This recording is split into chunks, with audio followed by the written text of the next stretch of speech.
चीन के साथ सरहद पर तनाव जारी है।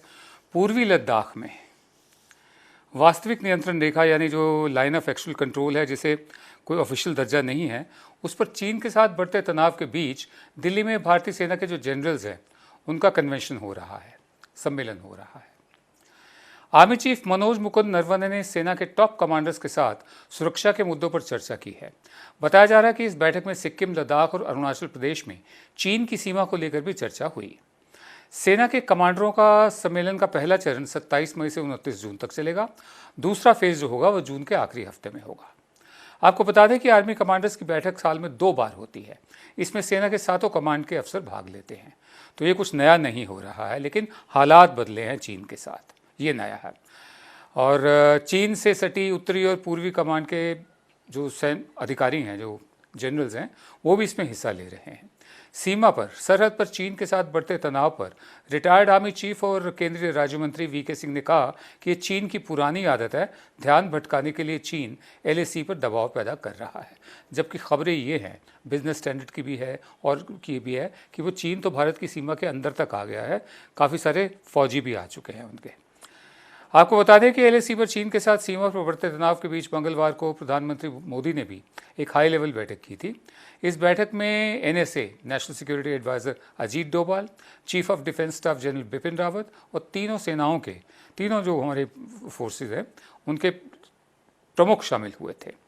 रक्षा मंत्री राजनाथ भी तीनों सेनाओं के इन अधिकारियों के साथ, जो चीफ हैं, बैठक कर चुके हैं।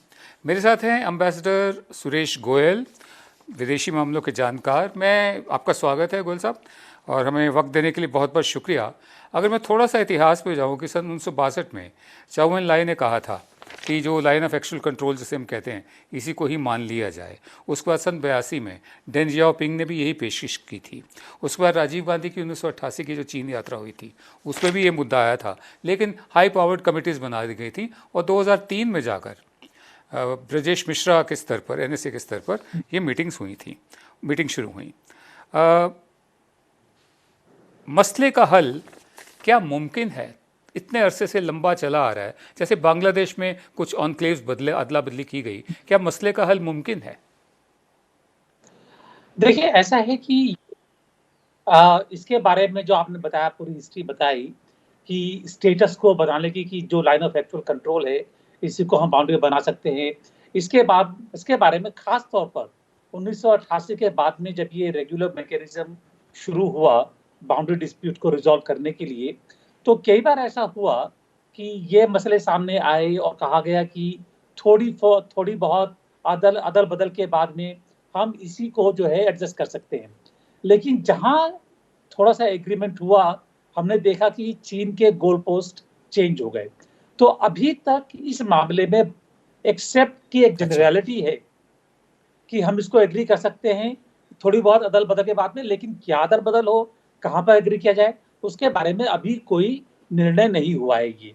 और जहां भी निर्णय होने की बात होती है, ये वहां से धीरे धीरे करके गोल पोस्ट चेंज हो जाते हैं। तो मुझे नहीं लगता कि हमको इसके बारे में सोचना भी चाहिए कि ये बाउंड्री का डिसीजन इतनी जल्दी सॉल्व हो जाएगा। सोचना ये है जो हम कर रहे हैं इस टाइम पर, कि ठीक है, जब तक कि इंडिया या चाइना दोनों ही तैयार नहीं है कि ये जो है अल्टीमेटली डील हो जाएगी, तब तक सीमा के ऊपर, लाइन ऑफ एक्चुअल कंट्रोल के ऊपर एक शांति बनाए रखनी चाहिए। झगड़े नहीं हो, जिसका जो क्षेत्र है वहां पर रहे और उसके ज्यादा आगे बढ़ करके परेशानी न करे। तो ये मकसद है अभी तक। जी। वैसे आपको बता दें कि बिजनेस स्टैंडर्ड की एक रिपोर्ट के मुताबिक करीब 10,000 चीनी फौजी भारत की सीमा में प्रवेश कर चुके हैं, खंदकें खोद रहे हैं, और चीन ने अपने बॉर्डर के नज़दीक बंकर भी बनाने शुरू कर दिए हैं।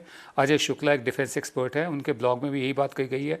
उन्होंने 10,000 नहीं कहा, उन्होंने 5,000 चीनी फौजी कहा है।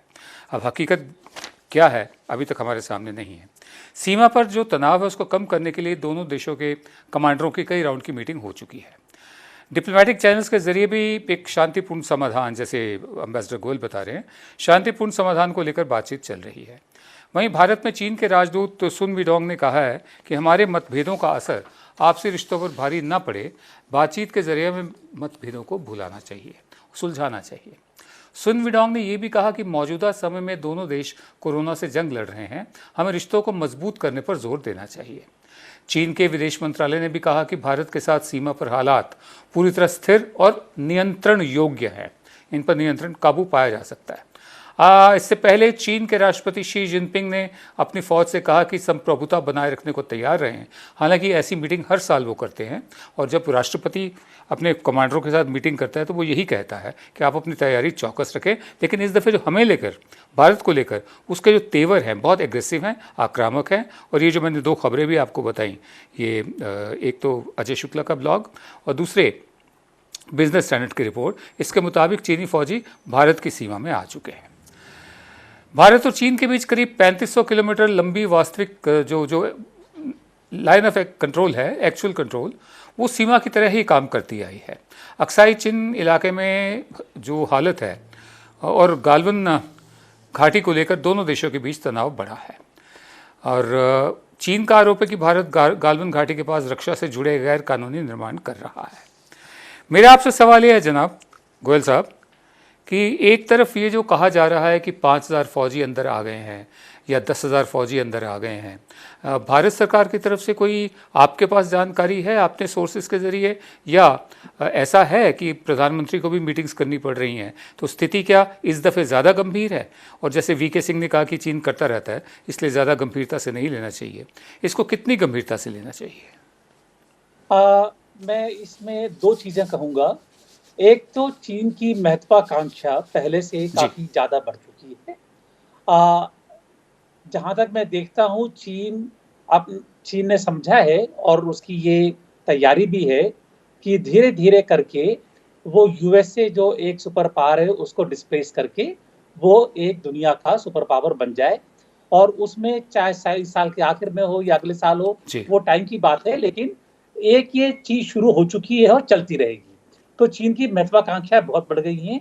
उन महत्वाकांक्षाओं में जो उसके नजदीक जो जियोग्राफिकली नेबरिंग देश हैं या जो छोटे देश जिनको समझता है, वो छोटे हो या नहीं वो अलग बात है, लेकिन वो उनको अपने से कमजोर समझता है, उनके लिए उसकी नीति अलग है। उसी नीति के अंतर्गत ऑस्ट्रेलिया को चेतावनी दी गई, उसी नीति के अंतर्गत यूरोप को चेतावनी दी जा रही है, उसी नीति के अंतर्गत भारत को यह जताया जा रहा है कि आप जो है अपने आप को अमेरिका के बराबर या अमेरिका के कैंप में ना समझे, हमसे सीधे बातचीत की जाए।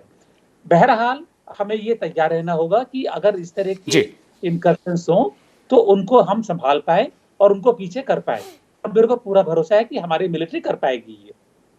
जहां तक सुनवई दुंग साहब की स्टेटमेंट का सवाल है, हम पहले भी बोल चुके हैं कि हम सारे जो जितने मामले हैं बातचीत से सुलझाना चाहते हैं, लेकिन बातचीत के साथ साथ ये हम नहीं चाहेंगे कि हमारे ऊपर इस तरह का दबाव डाला जाए या हमारी जमीन के अंदर घुस करके हमको परेशान किया जाए। वो पीछे हटे, जैसे डोकला में हुआ था, बातचीत जारी रहेगी।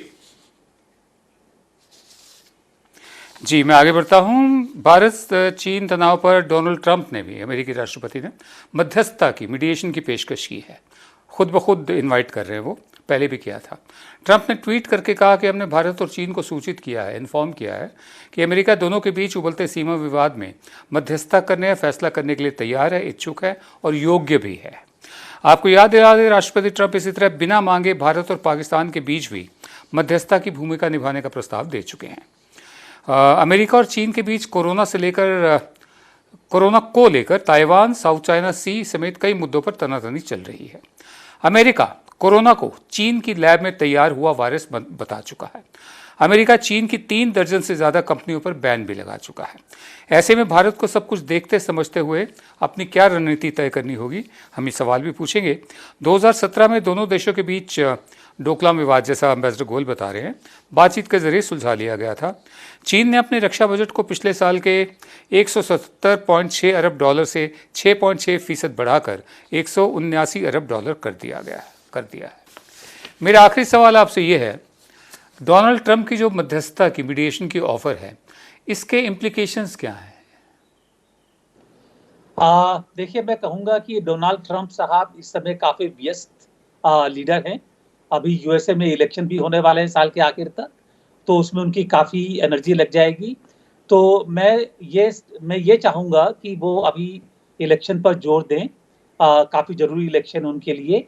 जहां तक भारत और जी चीन की बात है, आ, चीन रेडियो पर क्या है बातचीत करने के लिए, हम भी, हमारे भी सीधे बातचीत के चैनल्स हैं। हम चाहेंगे कि वही दो चैनल्स काम में लेकर के हम सीधे बातचीत करें, और उसके मामले में हमें आशा बेगी सुलझा लिया जाएगा। ये यूएसए का इस मामले में बीच में पड़ना जो है, मैं नहीं समझता हूँ जी। कि ठीक है समय पर ही।